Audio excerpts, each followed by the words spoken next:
Good morning and welcome at the lecture on sugarcane production, sugarcane pricing and policy and advantages of ethanol production for sugarcane farmers for Honorable Members of Parliament and Honorable Members of Legislative Assemblies and Council. India has been aggressively pursuing cleaner mobility and is exploring several options, including promoting EVs and CNG vehicles. Along with this, the government is also increasingly promoting the use of ethanol blended petrol in India in order to reduce pollution and bring down the cost of production, petroleum import. To speak on the subject, we have with us Shri Avinash Verma ji, Director General, India Sugar Mills Association.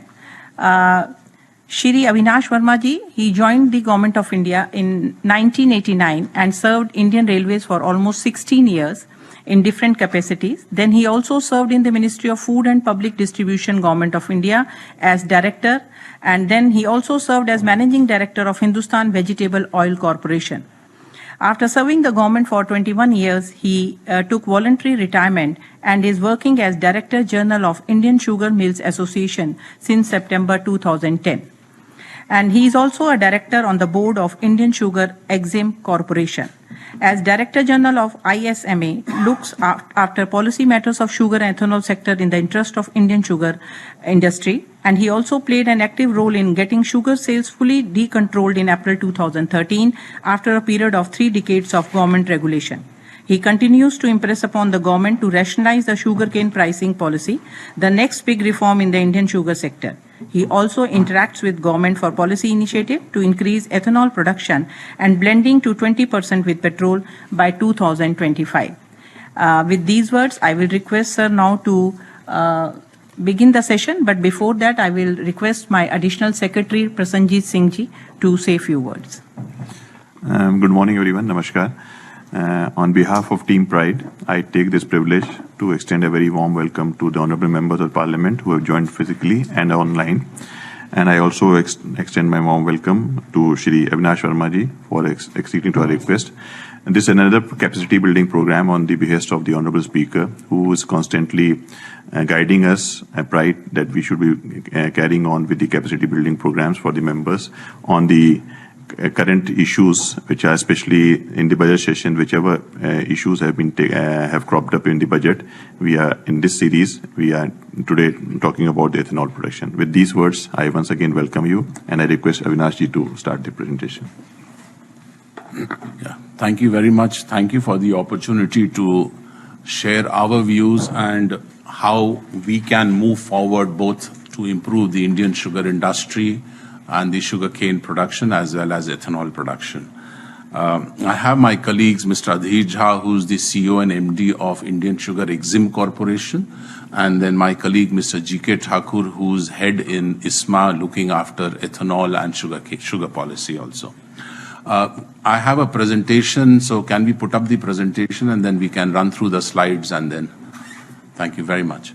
The next one, please. So what we will do today is kind of discuss about the sugarcane pricing and the problem of surplus sugar. Then what is the way to address the problem of too much of sugar production in the country. We'll spend more time on the advantages of ethanol and the roadmap to achieve 20% ethanol blending by 2025. What are the ways to augment the ethanol production capacity in the country? And what are the challenges and the solutions that we feel from the Indian sugar industry and the ethanol industry that we require from the Government of India? So, next slide, please. Sir, we all know that sugar cane is the most attractive crop in the country. Sir, 5 reasons हैं basically उसके. It is a very sturdy crop, sir. थोड़ा सा weather में ऊपर नीचे भी हो जाए, extra rainfall हो जाए, कोई दिक्कत नहीं होती है. It gives better. Just for information that we have interpretation facility available at 1 is in English and at 2 is Hindi. Please. Thank you. Second is that better remuneration milta hai farmers ko, and I will elaborate this later on how the farmers of sugar cane get about 50-60% better returns from sugar cane as compared to any competing crop.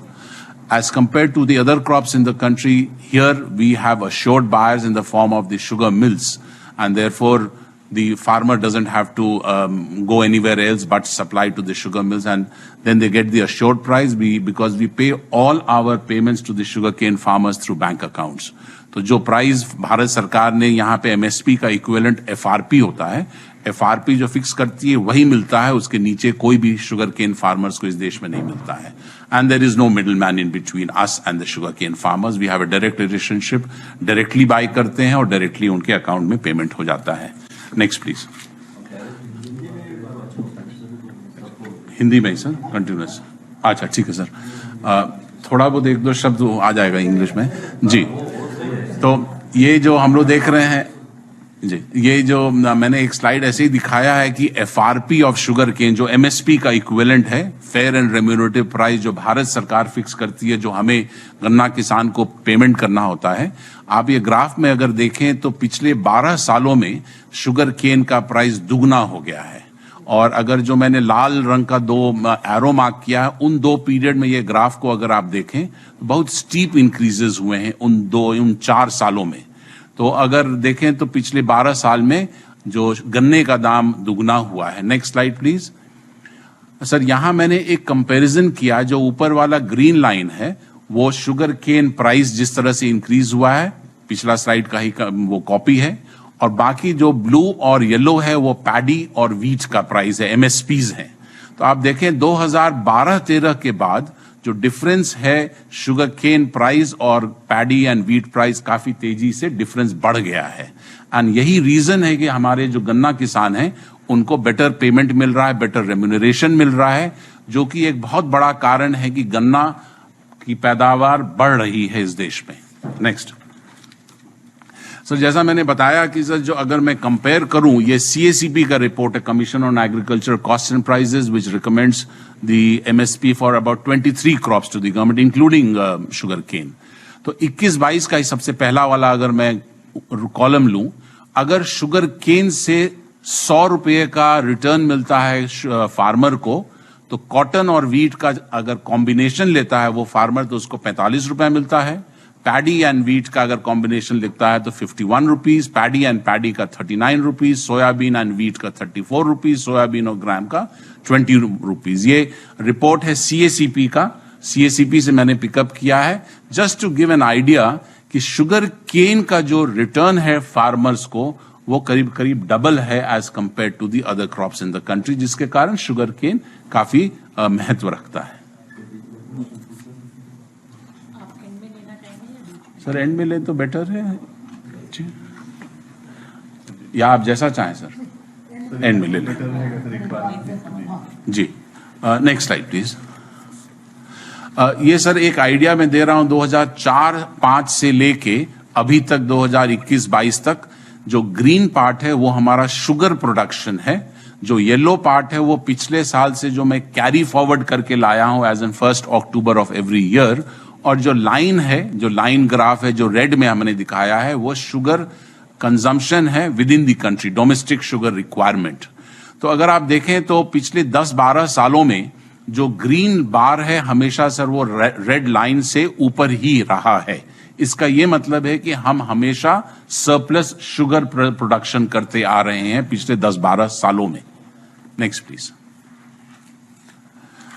अब क्या हो रहा है sir कि जब हम surplus sugar केन बना रहे हैं देश में, तो सरप्लस शुगर प्रोडक्शन हो रहा है बिकॉज एक कानून है हमारे देश में, भारत सरकार ने हमें आदेश दिया है कि अगर हमारे क्षेत्र में गन्ना बचा हुआ है तो हम अपना क्रशिंग बंद नहीं कर सकते हैं. So we have to buy all the sugar cane which is grown in the area to protect the farmers. तो जितना गन्ना बना उसका मैंने अगर चीनी बनाया तो चीनी बना के जितना मैंने डोमेस्टिक मार्केट में बेचा, उसके बाद जो बच जाता है नेक्स्ट ईयर का carry forward as on 1 October, तो आप देखेंगे पिछले 4 सालों का जो बार है, लास्ट 4 बार्स बहुत हाई है, और एक साल में 19-20 में वो 146 लाख टन का हमारा ओपनिंग स्टॉक्स था.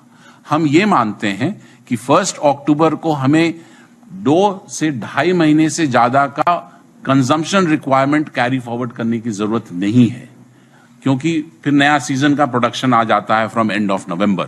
Therefore 55 lakh ton should be a good opening stocks as on 1 October. तो अगर 55 लाख से आप कंपेयर करें 146 लाख, 107 लाख, बहुत ज्यादा हो जाता है जो हम अननेसेसरीली कैरी फॉरवर्ड करते हैं।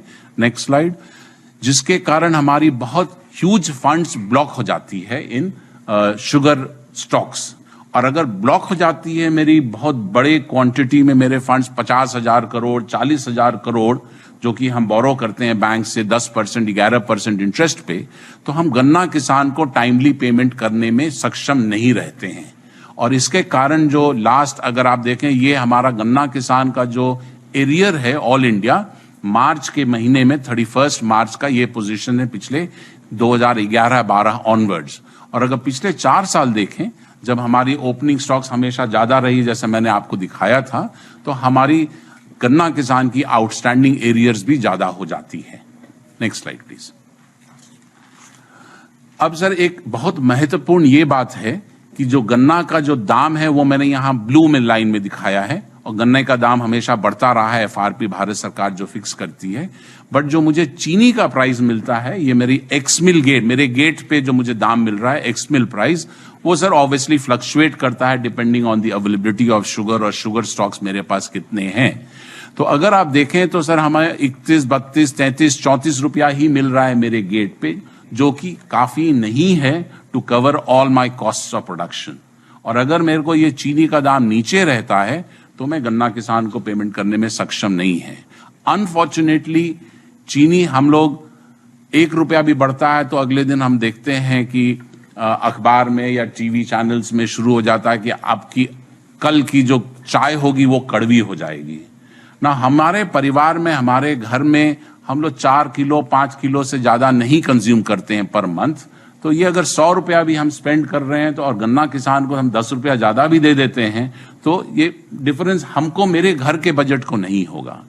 What is happening is about 65%, 65% चीनी जो हम बेचते हैं अपने डोमेस्टिक मार्केट में, वो बल्क कंज्यूमर्स को जाते हैं। बल्क कंज्यूमर्स मतलब बेवरेज मैन्युफैक्चरर्स, आइसक्रीम मैन्युफैक्चरर्स, आपके जूस मेकर्स, आपके चॉकलेट और कन्फेक्शनरीज, उनको जाते हैं।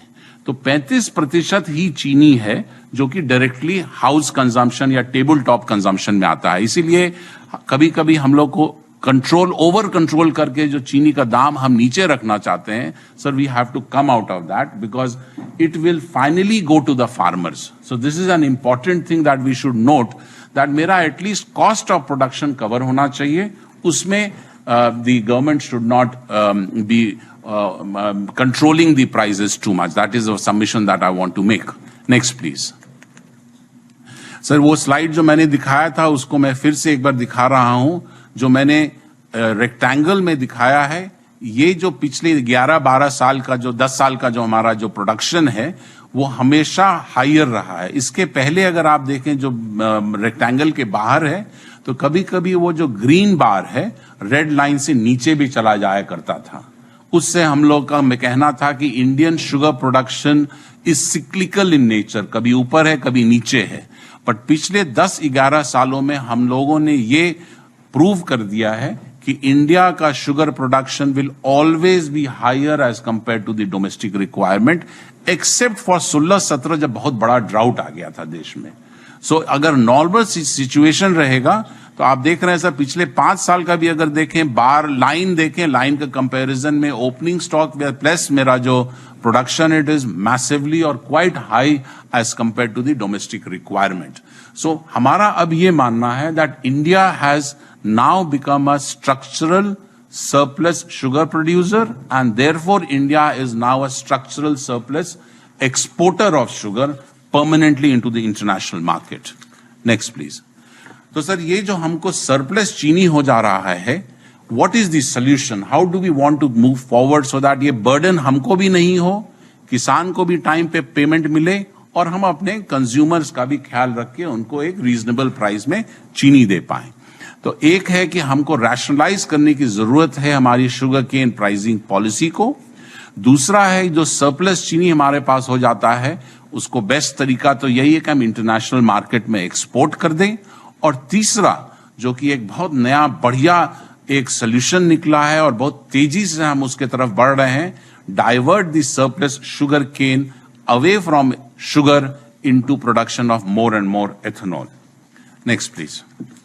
सर, तो प्रॉब्लम क्या हो रहा है? अगर हमारी जो शुगर केन प्राइसिंग पॉलिसी, अगर मैं कंपेयर करूं तीन largest producers of sugar and exporters of sugar in the world, Thailand, Brazil and Australia, और हमारा इंडिया, तो हमारा सर ये जो हमने बनाया है बार चार्ट, ये हम जो केन प्राइस देते हैं अपने फार्मर्स को in US dollars per tonne of cane, ये हमने निकाला है सर 19-20 का, 20-21, ऑस्ट्रेलिया का 19-20 का है, 20-21 के प्राइसेस निकाले हैं। तो आप अगर देखें तो हम लोग $43 पर टन ऑफ शुगर केन देते हैं अपने फार्मर्स को, as compare to 20 in Brazil and 23.91 in Australia and about 30 in Thailand. तो हमारा जब गन्ने का दाम ही करीब डबल है या अबाउट 50% और 60% higher as compare to other countries, तो हम अनकॉम्पिटिटिव हो जाते हैं in the international market. Next slide please. Sir, world में almost all the producers of the nations, sugar producing nations, वहां पर एक सिस्टम है कि जो गन्ना का जो प्राइस जो शुगर इंडस्ट्री देती है वो डिटरमिन होता है as per a formula which is related to the price of the product that we make. चीनी या बाई प्रोडक्ट्स के प्राइस से गन्ने का दाम डिटरमिन होता है, और दुनिया करीब 60-66% पे इसको फिक्स किया करती है कि ये गन्ने का दाम इतना होगा। इंडिया में भी इसकी कोशिश जारी है, और रंगराजन कमेटी ने 2013 में, सीएसीपी पिछले 5 सालों में रेगुलरली, नीति आयोग ने मार्च 2021 में रिपोर्ट सबमिट किया है, उसमें भी उन्होंने बोला है कि ये दोनों को लिंक करना जरूरी है। गन्ने का दाम should be fixed in relation to the sugar price और to the by products price.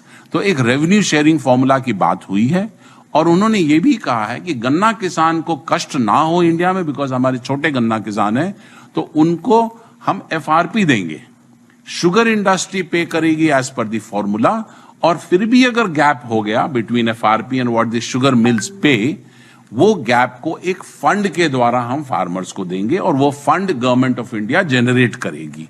और बहुत सारी बातें, बहुत तरीका भी सीएसीपी ने सजेस्ट किया है कि ये फंड में पैसे कहां से आ सकते हैं। तो ये होने से क्या होगा कि हमारी जो क्षमता है to pay to the farmers will be decided on the basis of our product price, and then we will become competitive in the international market.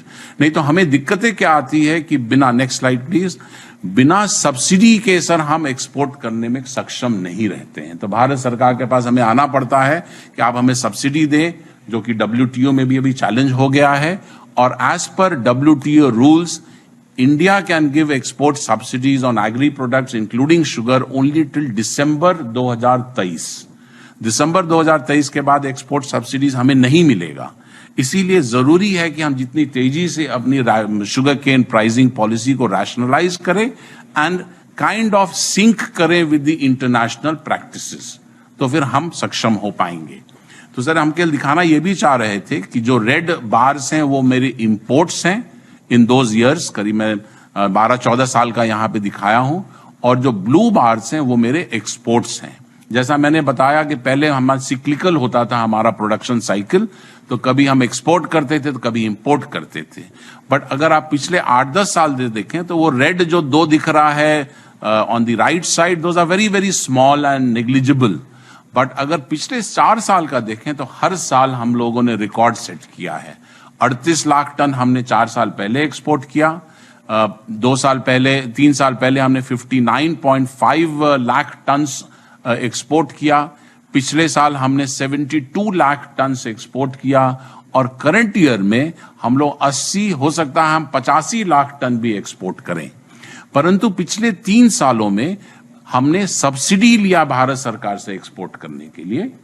इस साल इंटरनेशनल प्राइसेस बेहतर हैं बिकॉज ब्राजील और थाईलैंड की प्रोडक्शन अच्छी नहीं रही है, तो इस साल हमारा जो 80-85 लाख टन है एक्सपोर्ट हम कर रहे हैं without any subsidy from the government of India. कहना यह है नेट रिजल्ट की we need to rationalize the sugarcane pricing policy so that we become competitive internationally and we are able to export sugar without the need of government subsidies, which cannot exist after December 2023.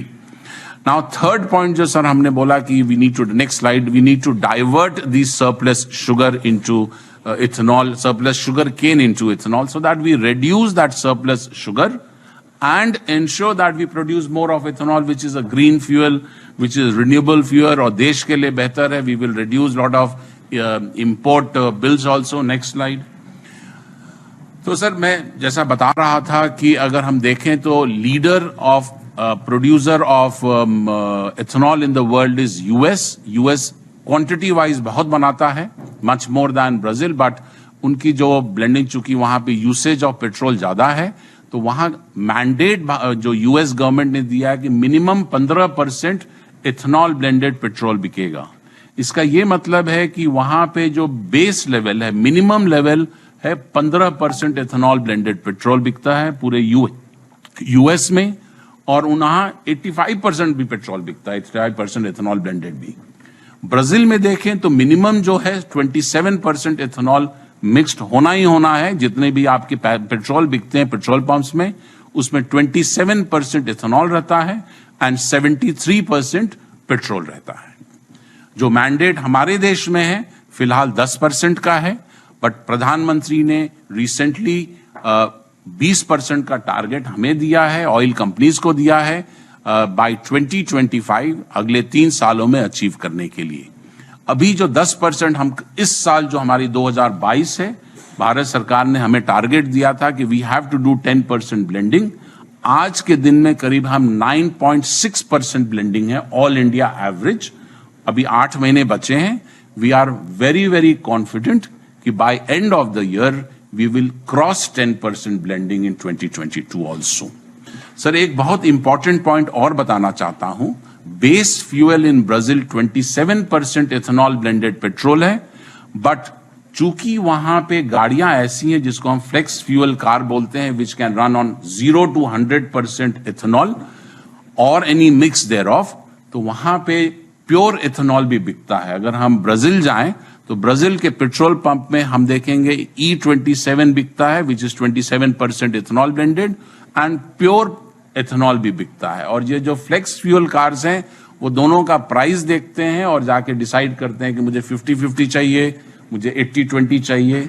इसका क्या result हुआ है कि Brazil में आज के दिन में जो पेट्रोल बिकता है on an average across the country, 53% is petrol and 47% is ethanol. तो दे आर ब्लेंडिंग और selling 47% ethanol in Brazil. We are at 10%. तो सर आप इमेजिन कर सकते हैं कि हम कितनी दूर, कितना आगे जा सकते हैं. Next please.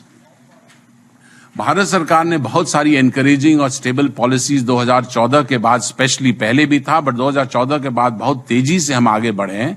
पूरी लिस्ट यहां है sir, I need not repeat this. Next slide please. हमारी जो भारत सरकार की जो अभी जो पॉलिसीज आई है, वो पॉलिसी ऑन एथेनॉल ये 5 पिलर्स पे खड़ी है. Very important. भारत सरकार ये देख रही है कि अगर हम एथेनॉल प्रोग्राम करते हैं तो हम गन्ना किसान को भी फायदा देंगे और हमारे जो मेज और पैडी फार्मर्स है उनको भी फायदा होगा. सरप्लस ग्रेन जो हमारा जो एफसीआई बर्डन है, जो खराब हो जाता है, उसको भी हम यूज अप कर पाएंगे gainfully by using that to produce more of ethanol. Second is a domestic sugar industry. जैसा मैंने बताया कि we are burdened with too much of sugar, तो वो शुगर को हम डाइवर्ट कर दें एथेनॉल पे, हमारी बर्डन भी कम हो जाए और हमारी क्षमता to pay to the farmers also improve कर जाए. तीसरा, आत्मनिर्भर की तरफ हम बढ़ रहे हैं, आत्मनिर्भर भारत की तरफ. चूंकि अगर हम 10% पेट्रोल रिप्लेस कर देते हैं बाय एथेनॉल, तो हमारी उतनी नेट ऑयल इंपोर्ट बिल कम हो जाती है, उतनी हम फॉरेन सेविंग्स भी बचा लेते हैं, और एक बहुत बड़ा कदम उठा रहे हैं on self reliance on transport fuel. Fourth is the new investments will create jobs.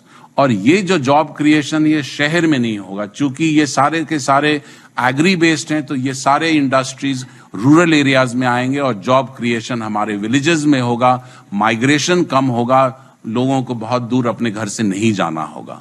और सबसे इंपॉर्टेंट जो मैंने ग्रीन में डाला है, ethanol has lot of oxygen, about 30-35% of ethanol is oxygen and that therefore it is called the best oxygenate in the world. अगर मैं ethanol को mix करता हूं with petrol तो वो ऑक्सीजन वो पेट्रोल को with in the engine better burn करता है और मोर एफिशिएंटली अगर बर्न करता है तो एमिशंस घटते हैं और हमारी जो फ्यूल एफिशिएंसी एटलीस्ट 10% तक तो इंप्रूव करती है as compare to the current situation. सबसे इंपॉर्टेंट है कि अगर एमिशंस कम होता है तो मेरी एयर क्वालिटी बहुत इंप्रूव करती है. तो ये पोल्यूशन के तरफ बहुत बड़ा कदम है.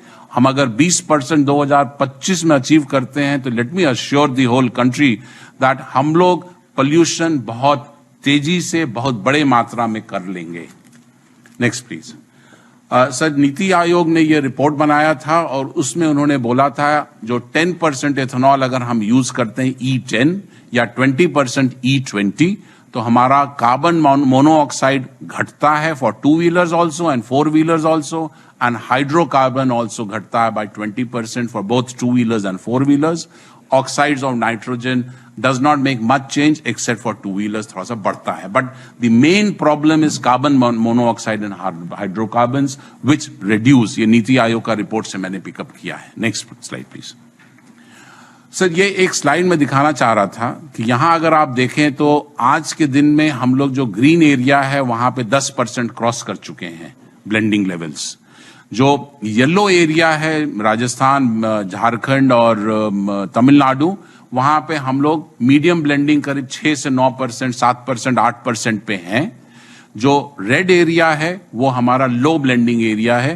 केरला और बंगाल और उड़ीसा जहां पे हम थोड़ा कम कर रहे हैं ब्लेंडिंग, थोड़ा सा उन्हें वहां प्रोडक्शन भी कम हो रहा है. और जो ग्रे एरिया है Jammu and Kashmir, Ladakh, north east वहां पे अभी ब्लेंडिंग नहीं के बराबर है. However Assam is picking up now and Jammu and Kashmir में ऑयल कंपनीज अब मूव कर रहे हैं from other parts of the country. एक और बहुत इंपॉर्टेंट चीज मैं बताना चाह रहा है, यहां पे अगर आप देखें तो गन्ना 3 स्टेट्स में लार्जली होता है, Uttar Pradesh, Maharashtra and Karnataka. Therefore, most of the ethanol will be produced in these areas.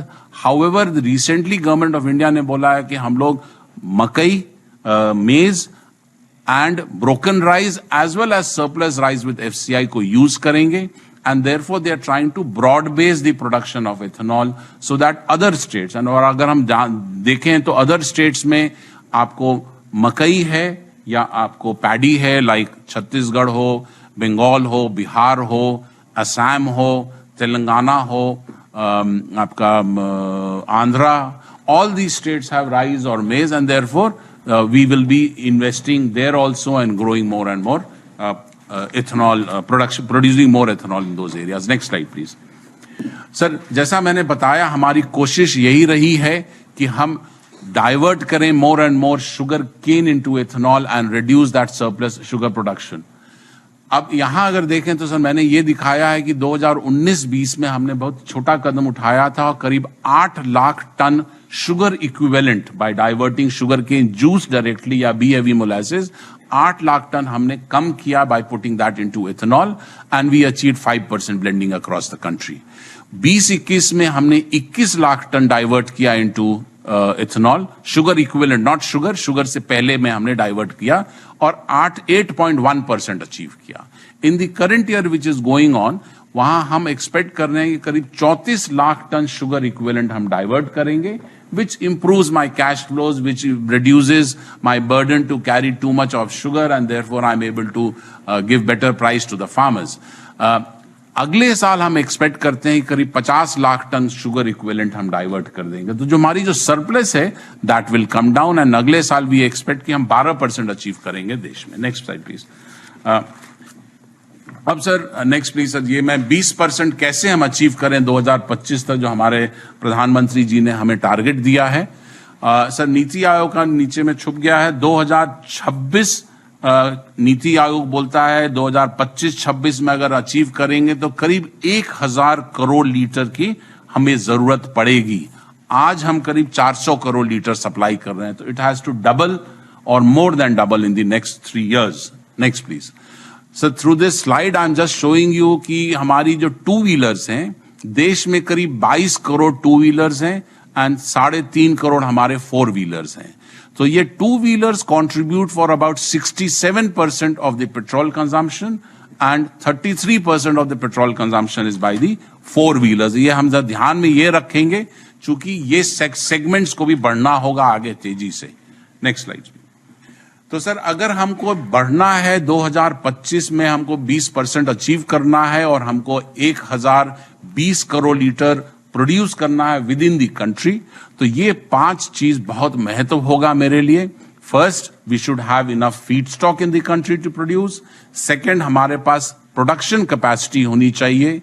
तीसरा, हमारी जो ब्लेंडिंग लेवल ग्रोथ है, आज अगर 10% है तो 3 साल में मुझे 20% जाना है. That has to grow slowly and gradually to 20%. Fourth is infrastructure requirement and storage capacity. And fifth is E20 vehicles which can take 20% ethanol blended petrol or flex fuel vehicles. मैं थोड़ा elaborate करूंगा sir इन 5 points को थोड़ा. Next slide please. पहला sir I will talk about adequate feedstock. Next slide please.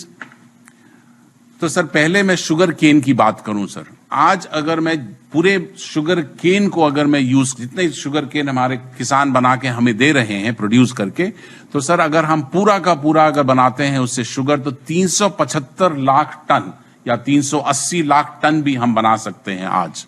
और 375 lakh ton से अगर मैं एनुअल डोमेस्टिक कंजम्पशन को माइनस करूं, 272 लाख टन होगा, तो हमारे पास करीब 105 लाख टन चीनी सरप्लस हो जाएगा, which will burden us. It will become a problem on our cash flows and we cannot pay to the farmers. तो 105 लाख टन हमें यूज अप कर लेना है. Either we export or we use up internally within the country on ethanol. That is the best thing to do. आज करीब करीब हम उसमें से, जैसा मैंने पिछले साइड में बताया, 34 लाख टन सरप्लस चीनी हम डाइवर्ट कर ले रहे हैं और करीब हम 400 करोड़ लीटर सप्लाई कर रहे हैं. अगर ये बैलेंस 71 लाख, 105 माइनस 34 अगर मैं करूं, 71 लाख टन को अगर मैं डाइवर्ट करता हूं into ethanol and don't produce sugar, then we will be able to produce another 400 crore litres. Sir मेरा ये कहना है कि ये जो नीति आयोग ने जून 2021 जून में प्रधानमंत्री ने वो रिपोर्ट रिलीज किया था on the 5th of June. वहां उन्होंने बोला है नीति आयोग ने कि that they require 760 crore litres of ethanol from the sugar industry in 2025 for that 20% blending. तो आप अगर जोड़ें, 400 हम ऑलरेडी दे रहे हैं और 400 और बनाते हैं, sir we have enough feed stock from sugar cane in the country. Next, do we have enough feed stock from the grain side? Grains हो या DFG is the damage food grains या maize. तो ये अगर हम देखें तो आज के दिन में सर जो मक्का का हमारा एनुअल प्रोक्योरमेंट प्रोडक्शन है 225 लाख टन का है और हमारी जो एनुअल कंजम्पशन करीब करीब 260 लाख टन है विद इन दी कंट्री, जो कि mostly sir it goes for starch making. Human consumption में करीब 15 या 20% ही आता है. Either it goes for starch making और फॉर पोल्ट्री फीड और कैटल फीड और एनिमल फीड. तो 25 लाख टन आज मेरे पास सरप्लस है. सर डैमेज फूड ग्रेन और राइस एंड मेज से आज के दिन में today we are supplying about 70 crore litres. 740 crore litre का टारगेट हमें नीति आयोग ने दिया है कि we should get from the grain side. तो 740 करोड़ लीटर में से हमें बैलेंस करीब 670 करोड़ लीटर और प्रोड्यूस करना है. नाउ सर हम अगर देखें तो हमारी जो ईल्ड है ऑफ मेज सर बहुत कम है sir. It is just about 3 tons per hectare. A country like US, but US अपना सर GM कॉर्न यूज करता है, वो 11 टन पर हेक्टर है उसका ईल्ड. हम अगर वर्ल्ड एवरेज से अपने आप को कंपेयर करें तो सर 6 टन पर हेक्टर है वर्ल्ड एवरेज. सर हमारा पड़ोसी देश है Pakistan, that they have 5 tons per hectare. तो 3 से 5 जाने में हमें दिक्कत नहीं होनी चाहिए. A state like Bihar has an average of about 7 tons per hectare because they use hybrid variety of maize. तो हम अगर 3 से 5 टन पर हेक्टर भी इंप्रूव कर लेते हैं ईल्ड, जिसका डायरेक्ट बेनिफिट हमारे किसानों को मिलेगा, तो सर हम 190 लाख टन मक्का मेज देश में और पैदा कर पाएंगे without increasing the area, without drawing to much of water and at the same time ensuring that हमारे जो मेज के किसान हैं उनको बेटर प्राइस मिलेगा. और हमें जरूरत कितना है सर? हमने सेकंड लाइन में लिखा है 160 लाख टन अगर हमको ग्रेन या मेज और मिलता है तो we can produce that 670 crore litres of ethanol which is required. तो सर मेरे पास फीड स्टॉक काफी है देश में, both on the grain side. I don't even need to look at paddy. I don't even need to look at surplus FCI rice. My maize in the next 3 years, if we invest well and distribute good quality seeds across the country, we should be able to produce that required ethanol in the country from maize also. Next slide, please. So now I have established enough feedstock here. What we need to do is production capacity in the country. Next slide, please. Now, production capacity में sir आप लोग को शायद मालूम होगा कि DFPD department of food and public distribution 2018 से sir वो एक इंटरेस्ट सबवेंशन ला रहा है जो कि बहुत एनकरेजिंग है और करीब 983 projects have been given in principle approval by DFPD. Now all of them have not got converted into projects because the banks have not found them credit वर्दी।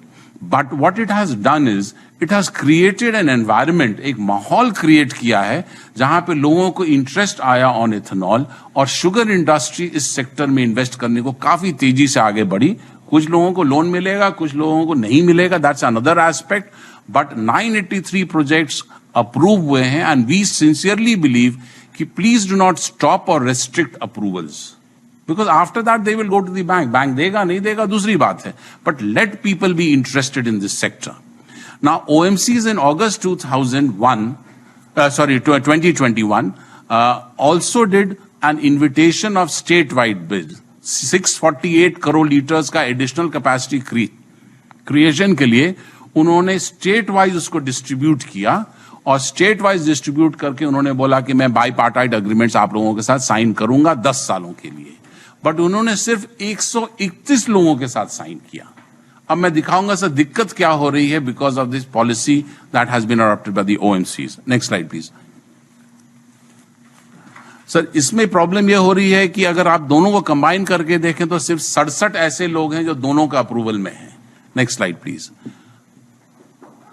अब इसमें दिक्कत क्या है कि सर एक एसओपी कम गाइडलाइंस निकाला था बैंक्स ने, उन्होंने बोला था कि we will give you concessional loans and concessional collateral security if you are approved by both DFPD and have the long-term bipartite agreement of OMCs.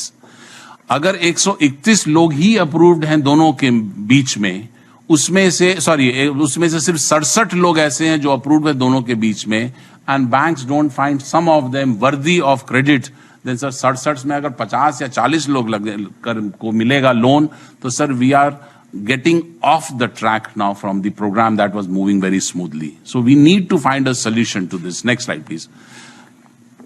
दूसरा से प्रॉब्लम क्या हुआ कि जो OMCs ने ये टेंडर किया और ये EOI किया, उन्होंने शॉर्ट लिस्ट करते समय obviously they didn't check the credit worthiness और genuineness of the claims of the companies. They ignored the sugar cane producing states like Uttar Pradesh. Uttar Pradesh को उन्होंने बोला मुझे एक भी और यूनिट नहीं चाहिए, जबकि मैक्सिमम इंटरेस्ट और maximum investments are happening there. Maharashtra and Karnataka का बहुत छोटा छोटा क्वांटिटी अगर आप देखें तो इन तीनों स्टेट्स में about 18 and 9 is 27 crore litres out of 649 crore, सिर्फ 27 करोड़ लीटर इन तीनों स्टेट्स को दिया. Now the point is sir we require more capacities from sugar cane as I showed. Otherwise, grain अकेला नहीं सर्व कर पाएगा इतनी बड़ी requirement by 2025. Second mistake that they have done is that they are saying that the existing ethanol producers जो देश में है, जो 400 करोड़ लीटर, उनके साथ मैं long term bipartite agreement नहीं करूंगा. So that is unfair. No, आप existing लोगों को इग्नोर करके नए लोगों को बढ़ावा दें. That is हमारा ये कहना है कि sir you sign with the existing people long term. आपके लिए भी अच्छा है, हमारे लिए भी अच्छा है. Next please. सर जैसा मैंने बताया ये 3 स्टेट से मैक्सिमम प्रोड्यूस होते हैं and therefore we can not ignore this. Next slide please. Sugar cane का जो टारगेट नीति आयोग ने दिया था सर, आज के दिन रेड में आप देखें तो मेरे पास आज जो मेरी कैपेसिटी 445 करोड़ लीटर है, मुझे 703 करोड़ लीटर बनाना है एंड देयरफॉर 760 करोड़ लीटर का जो केन वाला सर कॉलम देखें तो 315 करोड़ लीटर की कैपेसिटी शुगर सेक्टर में आनी है. And therefore we can not discourage the sugar companies which unfortunately has happened by that policy of the OMC. That needs rectification and very quick review. Next slide please. Sir तीसरा point, sorry पिछला वाला एक बार, sorry हाँ ठीक है, sorry next आ जाए। तो हमारा ये नेक्स्ट स्लाइड, तो हमारा ये सुझाव है कि सर जो हो गया है, आई एम नॉट सेइंग कि आप इसको रिवाइज करके रिव्यू करके विड्रॉ करें। हमारा ये कहना है कि सर एनी प्रोजेक्ट, चाहे वो आपके अप्रूव्ड हो डीएफपीडी में, अप्रूव्ड हो ओएमसीज में ना हो, any project proponent if he gets a bank loan sanctioned, please approve him under DFPD, please sign long term purchase agreement with these people. अभी क्या हो गया है कि जो पॉलिसी अभी ओएमसीज की होगी, that has become restrictive to only those 131 people. There are many more people who want to invest, but because they don't have the long-term purchase agreement, the banks are not looking at them. We are only saying that banks को अगर ये message चला जाए कि आप sanction करो, don't disburse, make it a pre-disbursement condition, then if I get a bank loan sanctioned, DFPD should give me in principle approval and OMC should sign bipartite agreement. तभी sir ये वापस हमारी जो रेलगाड़ी सर पटरी से उतर गई है, it will get back on the track. Next slide, please. Sir अब मैं ब्लेंडिंग लेवल ग्रोथ का जल्दी बताऊंगा sir, because we are moving from, next slide please, from 10% से जब हम मूव कर रहे हैं टू 20%, सो देयर हैज, जैसे आज सर मैंने बताया कि 9.6% आज के दिन ऑल इंडिया एवरेज ब्लेंडिंग हम अचीव कर रहे हैं। By the end of the year sir we are 100% sure and confident कि सर हम 10% भी क्रॉस कर जाएंगे। बट अगर हमको 20% अचीव करना है अगले 3 सालों में by 2025, sir the growth of the blending has to be a natural and gradual progression. 10 से 20% हम सडनली एक वन फाइन डे हम नहीं कर सकते, because the capacity growth has to happen gradually, and therefore we need to bring in about 12 to 13% in the next year 2023, जो OMCs को करना है या मिनिस्ट्री ऑफ पेट्रोलियम को करना चाहिए, and by 2024 we should blend about 15-16% across the country to reach 20% in the third year by 2025. आज हम 10% पे हैं, अगला साल 12-13% पे जाएं, उसके अगले साल 15-16% पे जाएं, और फिर हम 20% अचीव कर पाएंगे। So this natural progression or gradual progression should be announced by the OMCs and the Ministry of Petroleum. Next slide, please. Sir, what is also important is the infrastructure growth and the storage capacity, because India is a large country and we will be moving our ethanol across the country. पहला sir बहुत जरूरी होगा, आज के दिन में जब हम 10% ब्लेंडिंग कर रहे हैं और कल जब हम 20% पे जाएंगे, oil companies need to invest and increase the ethanol storage capacity at the depots. करीब 110-15 डिपो हैं across the country. तो वहां पे ये नहीं होना चाहिए कि हम सप्लाई करने जा रहे हैं and they don't have the storage capacity और offtake में प्रॉब्लम हो.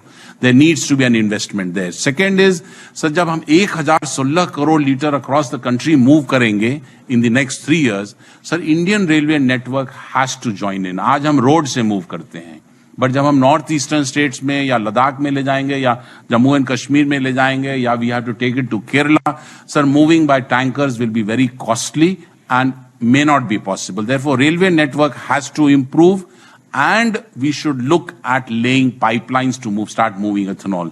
ब्राजील जैसा देश सर पाइपलाइन से मूव करता है।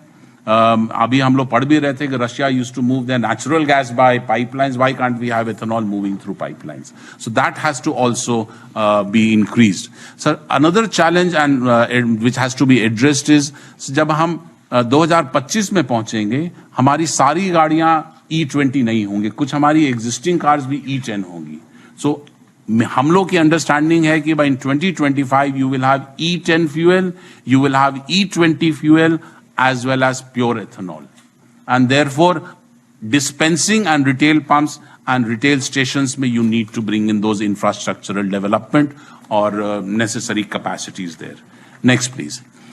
सर सबसे इंपॉर्टेंट है सर, ये सारा कुछ हम फीड स्टॉक कर लें, प्रोडक्शन कैपेसिटी कर लें, ब्लेंडिंग लेवल इंक्रीज कर लें या स्टोरेज कैपेसिटी इंक्रीज कर लें, बट सबसे इंपॉर्टेंट होगा the demand has to come from the vehicle users by 2-wheelers and 4-wheelers. Now, Honorable Prime Minister has announced on the 5th of June in 2021 that all new vehicles which will be produced from April 2023 will be E20 compliant. So therefore, they can take 20% ethanol blended fuel. The problem is that about 8% of the vehicles get replaced every year. तो अगर हम 2023 से 2025 देखें तो about a quarter, about 25% of the vehicles in 2025 will be E20 compliant and balance 75 will be E10 compliant. तो sir हम achieve नहीं कर पाएंगे that 20% ethanol blending by 2025 if we have this situation. And therefore, flex fuel vehicles will have to be rolled out as quickly as possible. As I mentioned, sir, flex fuel vehicles are those vehicles which can take any percentage of ethanol or ethanol mixed petrol. 0%, even they can run on pure ethanol also. और ये vehicles in large numbers in Brazil and US and even Thailand में भी है sir. Brazil में आज जितनी नई गाड़ियां बिकती हैं sir, 91% of the new cars and new two-wheelers are flex fuel vehicles. Only 9% are not flex fuel vehicles. India में सर आज एक भी flex fuel कार नहीं है. Sir, when we are pushing so strongly for EVs, we should also push for flex fuel vehicles. Because यहाँ sir आपको network develop करने की जरूरत नहीं है. जिस तरह से आपको चार्जिंग स्टेशंस वहाँ डेवलप करने हैं, वहाँ बैटरी का रिप्लेसमेंट डेवलप करना है. यहाँ तो सिंपल सर मेरा सिस्टम बना हुआ है, पेट्रोल पंप्स बने हुए हैं, मुझे वहीं से डिस्पेंस करना है.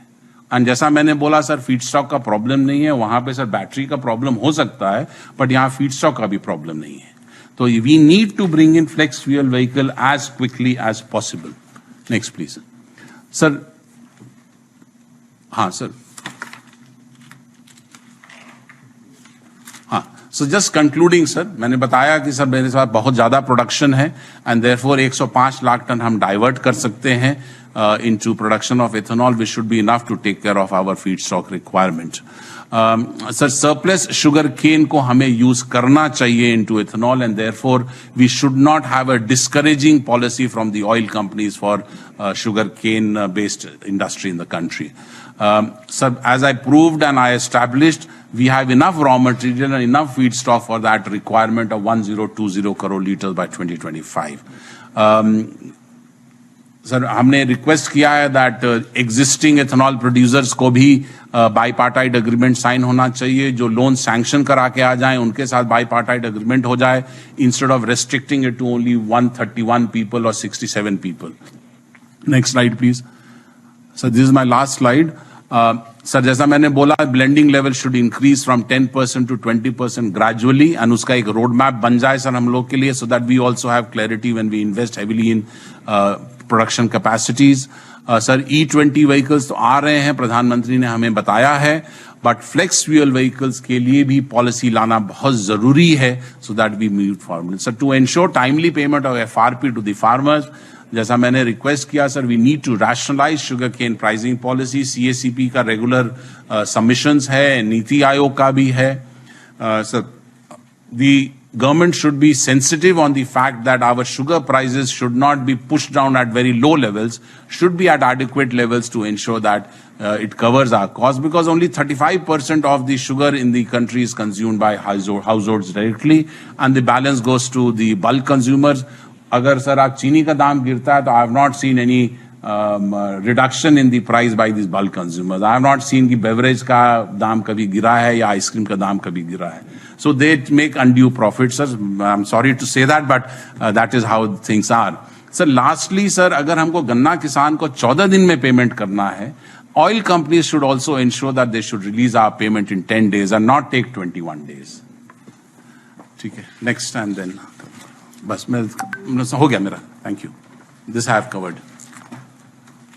Thank you very much, sir, for the opportunity. Thank you so much, sir. And now, I think you can ask. You were talking about 1G and 2G ethanol. I have not from talked maize. about 2G, sir, but मैं Maize. मेज को sir मैं 2G नहीं बोलूंगा sir, that's grain based.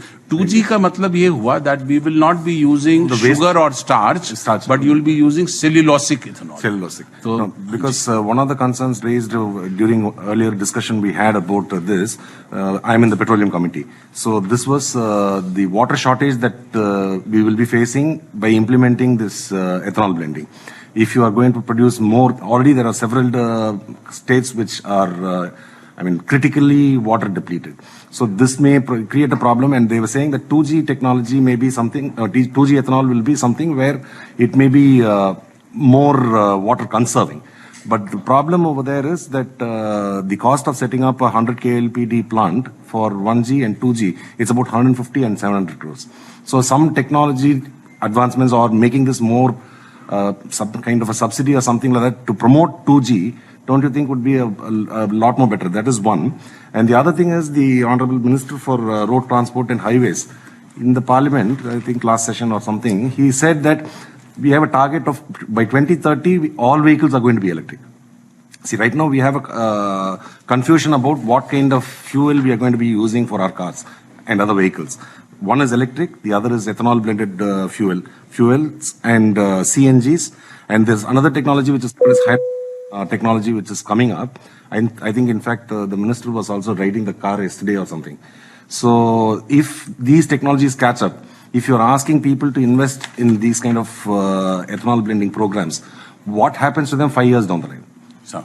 And the other thing is this interest subvention you have given to 983 projects.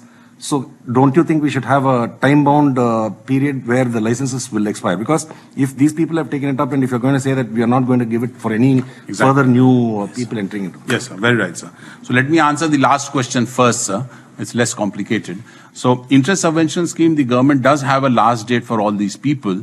And I believe that they are reviewing and they will be cancelling most of them so that they open up more space for the other people or new people who want to join in, sir.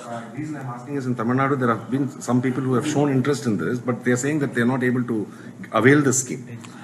Sir, I believe that the Ministry of Food is looking at opening up the scheme again. Because a lot of people, as I mentioned, on 983, a lot of people have not found loans from the banks. So that I believe is happening, sir. You can also check with the Ministry of Food. They will also tell you. Secondly is, sir, about the 2G and 1G. You're 100% right that the cost of production of 2G ethanol is going to be very, very expensive.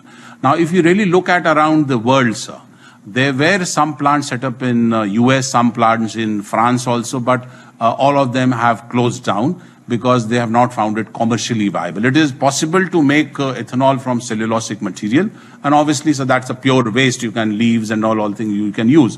But the technology has not developed to that level today, as per my information, to ensure that it becomes commercially viable. It becomes very, very costly because there is an enzyme which is required to be used to convert that cellulose into sugar. Because finally, what we do is we ferment the sugar to make alcohol to ethanol. So first this cellulose has to be converted into sugar, and for that you require an enzyme. An enzyme is not produced in India. We'll have to import it, and that itself is very, very costly, because of which it's not possible. Now, I believe in Brazil there is only one plant, and this is my information, I stand to be corrected. Across the world there is one plant run by a company called Ryzen, and they say that they have developed some technology, and they intend to come to India in April to kind of share their technology. So we are still not very sure. I had a discussion with their CEO.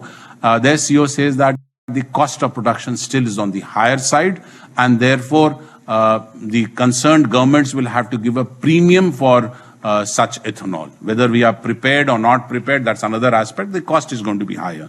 Secondly, you talked about water consumption by sugarcane or any other crop. So the problem today, what we are trying to do today, we are not asking the farmers to increase sugarcane production. This is the sugarcane which is already being produced. I do not know how to discourage them. Can the government discourage? Sir? We are having only about something like 400 crores of liters of ethanol being produced. Yes, sir. From things. Yes, and sir. our target is about 1,000 odd crores or more. Yes, sir. So what we are doing, we are, instead of making sugar. With the current levels, you will be able to achieve those numbers. Yes. As I showed, sir, we have about 105 lakh tons of surplus sugar, out of which 34 we are diverting today. But if we divert the balance 70 lakh tons, instead of exporting, we don't produce that sugar anymore, divert that, sir, we will achieve something like 800 crore liters of sugar, ethanol production only from sugarcane. We'll be able to pay the same price what it would get from exporting it. by buying it from the government? Or Sir, finally, at the end of the day, we have to pay the FRP to the farmers, so that will not change. But, sir, our capacity to pay to the farmers will improve. Because today, if I produce sugar, I sell it in 18 months. But if I produce ethanol, I sell it in a month's time to the oil companies. So my cash flows improve. And therefore, sir, we believe in the next couple of years, the cane price areas of farmers will come down drastically because our cash flows are improving. Sir, about the EVs and the challenges that we think we may face for ethanol sector. Sir, there is enough space, I can tell you, sir. Because EVs is going to be a environment-friendly vehicle. The ethanol cars will be environment-friendly. Which is not going to be environment-friendly is the diesel car, sir. So the first challenge, I believe, from EVs will come to the diesel cars and then only to ethanol. Secondly, sir, I'm not very sure whether we will be able to scale up EVs to that level to replace so many cars because batteries are going to be a real challenge. And sir, the current battery system requires 4 basic metals, sir. Nickel, cobalt, lithium, and graphite, sir. And I was reading an article by Bank of America which said if at the pace at that which we are moving, all the metals, these 4 metals will probably get exhausted by 2025. I don't know how true that is. And then we will be totally dependent on importing these metals or importing the batteries internationally. And if 60% of the cost of my car or my two-wheelers are battery costs and we are going to import that, sir, we might turn out to be an import-dependent. Anywhere near this target? Yes, sir. Yes, sir.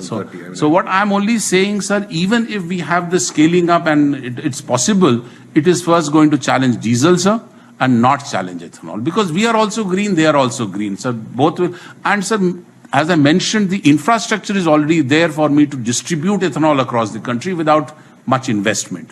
Whereas in the EVs, sir, we'll have to develop the charging stations. We might be able to develop a lot of charging stations, say, in the Tier 1 cities, sir.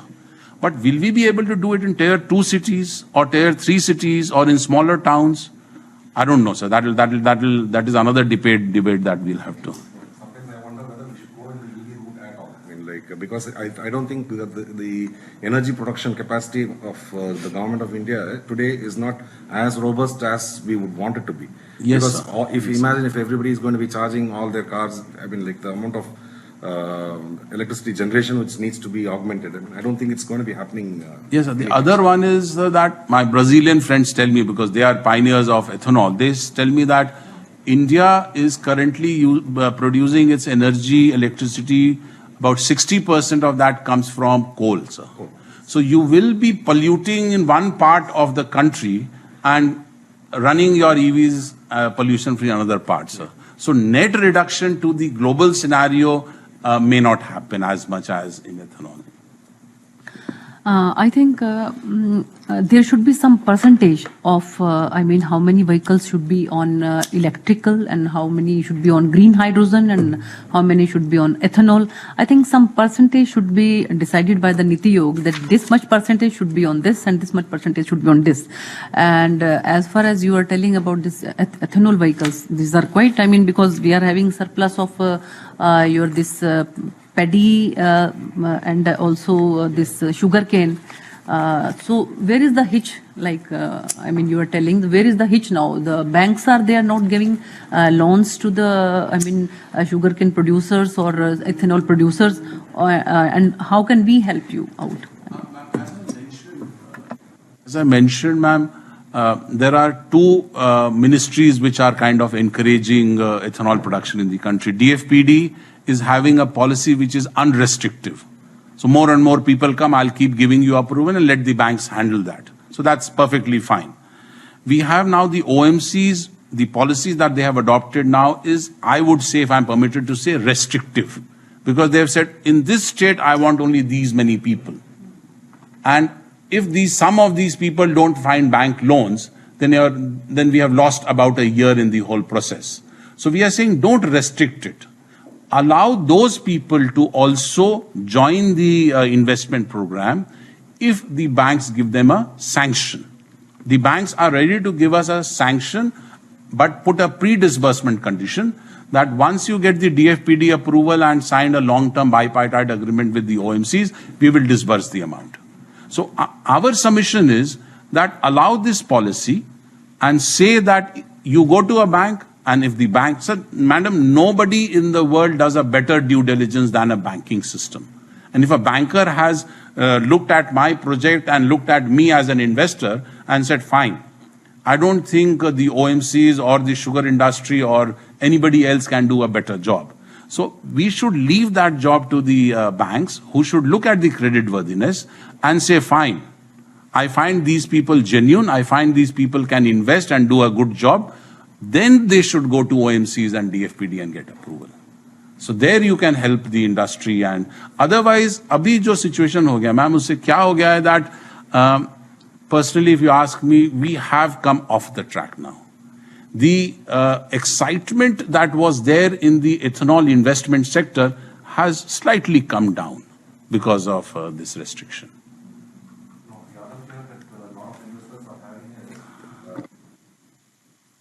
Model for them, because the return on investment is about 2 or 2.5 years. 3 to 4 years, I would say. No, I mean, I have spoken to the Praj Industries people and they were talking about this. And they said the only problem where people are scared about what future government policies, whether there may be a policy change on the procurement of sugarcane and all those things, which may be restrictive, but still a lot of people show interest. But a lot, like you said, the government has to open it up and say that we are willing to take up new projects. That's why I said that roadmap to 2025, 10%, 12%, 14%. And as I showed, we need not stop at 20%. Brazil is doing 47%. So the moment we have flex fuel vehicles, then that jumps in leaps and bounds, that demand. Otherwise, if we are talking about E20 vehicles will replace the E10 vehicles in the next 10 years. Reach the targets what you're talking about, it comes to more than 10,000. And current rate is very abysmal. I mean, like it's in probably in the 100, I mean, less than 100. So when you're talking about a target of setting up 10,000 KLPD, 100 KLPD plants, and your annual targets are in the 100, I mean, like, I don't even see how this is going to be achieved in the next 3 years. I don't even think it is going to be realistic. In terms of production capacity? No, I'm saying the number of 100 KLPD plants which are required to achieve the target what you're talking about, production capacity, you need 10,000 such plants. No, not 10,000, sir. No. So 100 KLPD plant should give me about 3 crore annually, sir, 3.5 crore annually. Because, sir, 100 KLPD means 1 lakh liter daily. So what will be the... 330 days in a year, so 3.3 crore. So even if I say 3 crore liters for 100 KLPD, so for another, say about 600 crore liters if we need, so about 250 plants? 250 plants. Of 100 capacity. Of 100 KLPD. Any more questions? In sugar release mechanism, it's like PDS we are giving some percentage, then domestic market. Why can't you what you said is the right, like beverages and all food industries, where they are not increasing, they can be put some quotas from this. Sir, we are no longer giving any sugar for the PDS. This was... At least domestic market, your release mechanism is still on. Release. But sir, PDS is over, sir. In domestic you are giving, the same way you can give it to the food industries also.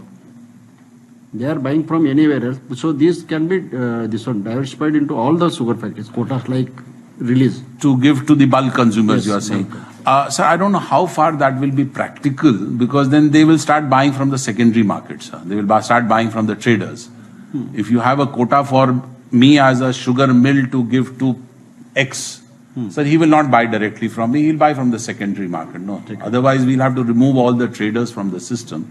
So I don't know whether that will be easy to do, because in between there was a talk from the government that why don't we charge slightly extra GST or some kind of a cess from the bulk consumers.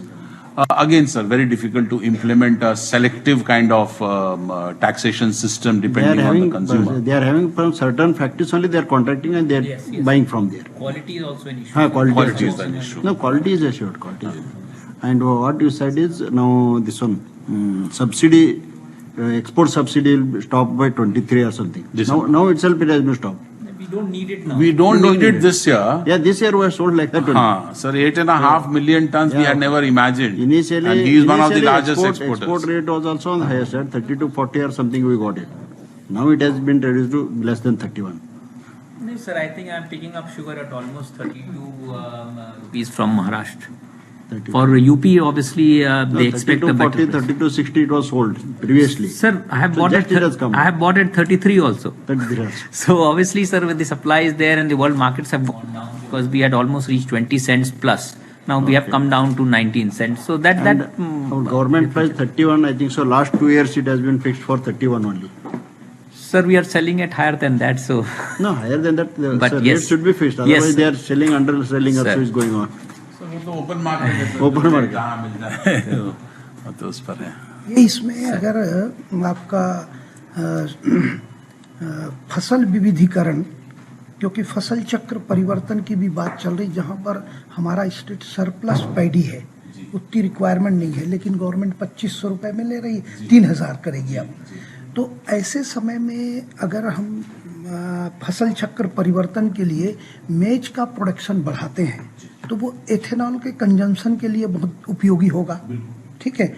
और किसानों को जब खरीदी की guarantee होगी और जल्दी से उसका वैल्यू एडिशन हो जाएगा तो आकर्षित होंगे वो किसान।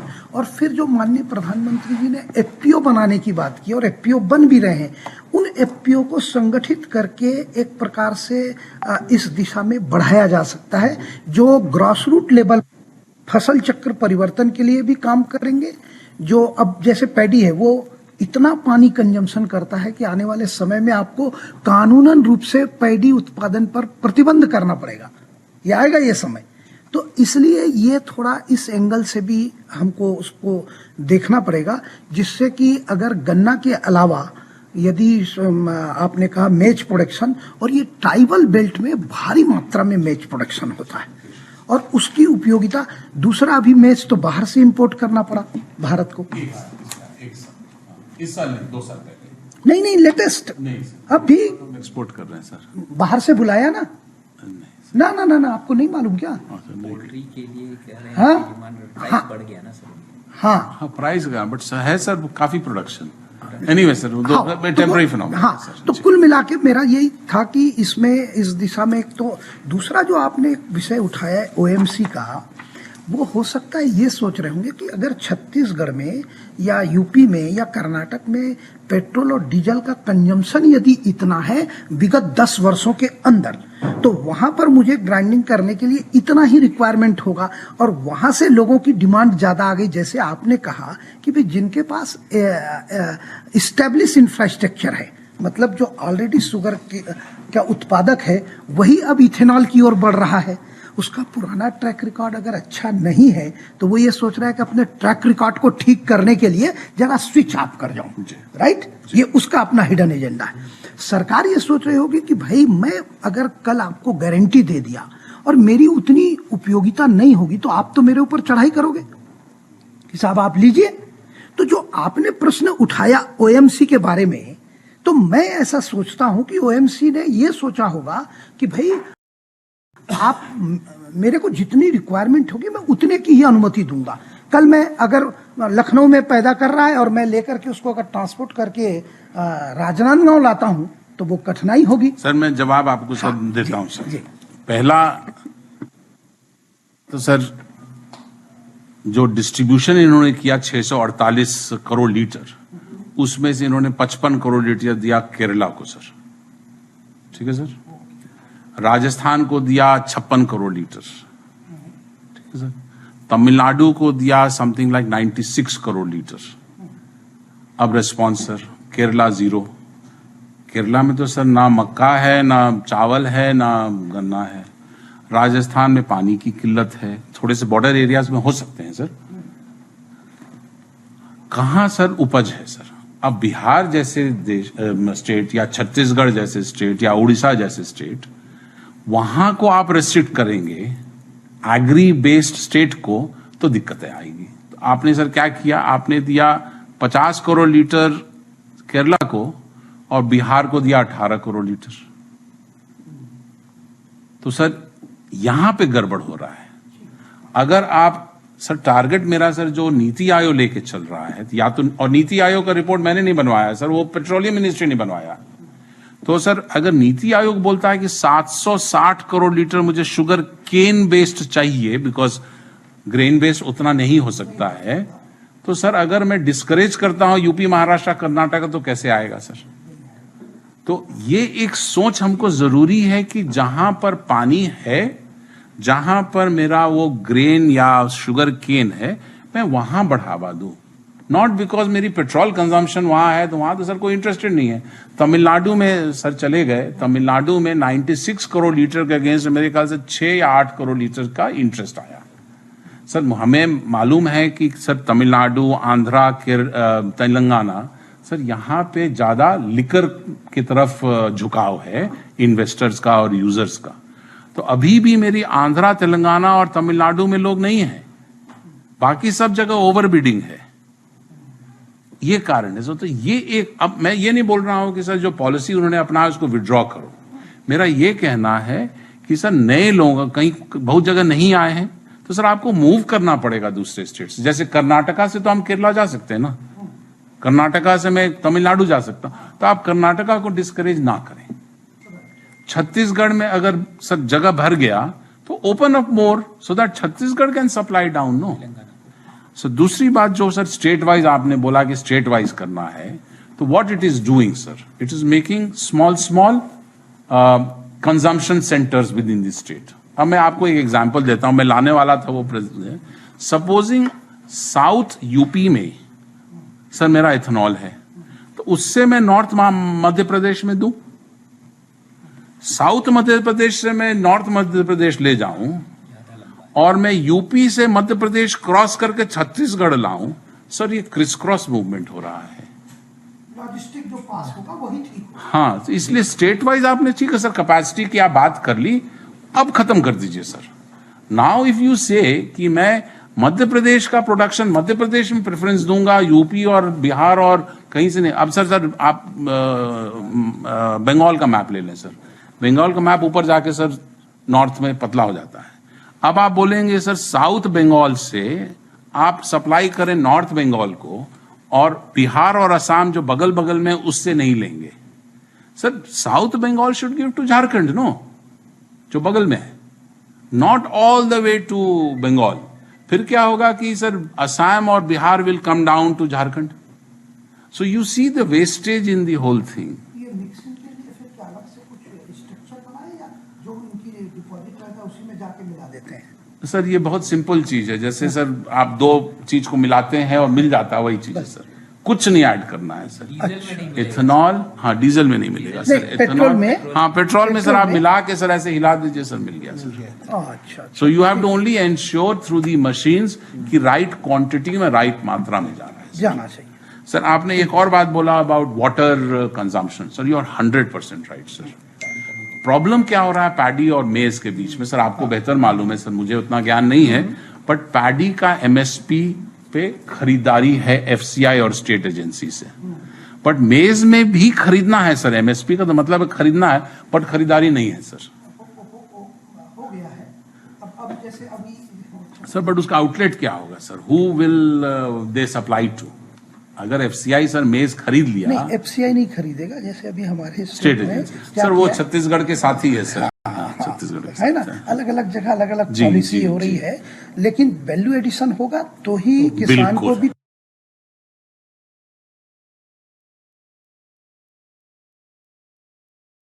मिलेगा और वो होगा, और उसके लिए सर मैंने जो बताया सर 3 टन पर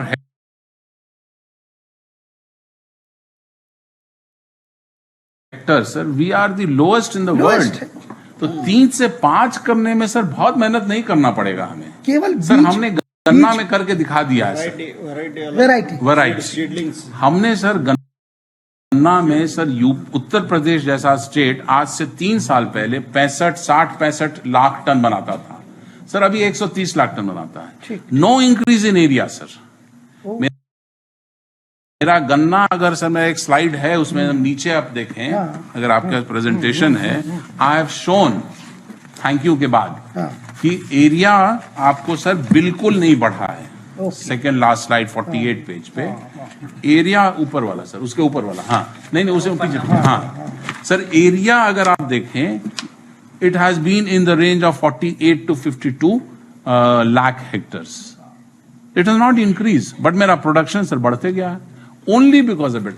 हमारा ये मानना है कि सर जैसे इंडस्ट्री अगर जाती है गांव में, और सर वो एक पार्टनरशिप बन जाता है सर, हम तभी बढ़िया करेंगे जब मेरा रॉ मटेरियल सर बढ़िया होगा। जी Okay, now we conclude the session, and before that I will request honorable member to present a memento to Shri Abhinash Verma ji on behalf of Pride. अच्छा